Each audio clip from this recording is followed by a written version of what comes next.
झाडं, वेली, मोठमोठाले वृक्ष म्हणजे निसर्गाचा अविभाज्य घटक आहेत.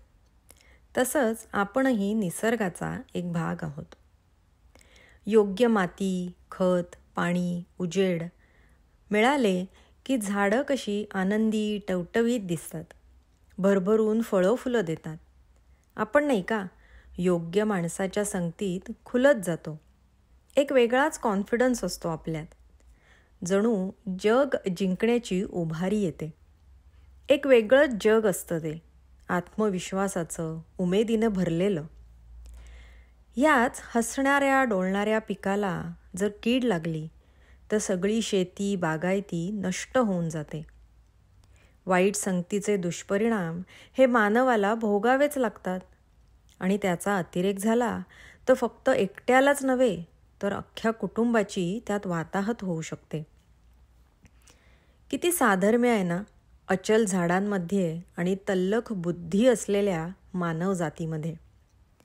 व्यक्ती तितक्या प्रकृती, तसंच काहीसं झाडांचं.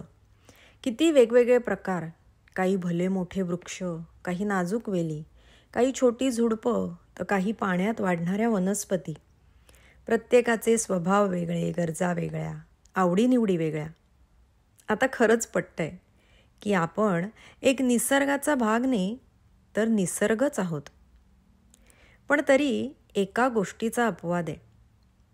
आपण कितीही प्रदूषण वाढवू, उत्खनन करू, कितीही सिमेंटीकरण करू, जंगल तोड करून अगदी हवेचा असमतोल घडवून आणू, ह्या निसर्गाचे अगदी हाल करोत, पण ही झाडं आपल्याला निरपेक्षपणे फक्त देत जातात, कसलीही अपेक्षा न करता. मी निसर्ग, माझ्यात निसर्ग असं कितीही म्हटलं तरीही ही निरपेक्षता करता येईल का हो आत्मसात आपल्याला? निर्लेप मनानं येईल का जगता आपल्याला? विंदांची कविता, देणाऱ्याने देत जावे, या कवितेच्या शेवटच्या 4 ओळी ऐकूयात. देणाऱ्याने देत जावे, घेणाऱ्याने घेत जावे, घेता घेता एक दिवस देणाऱ्याचे हात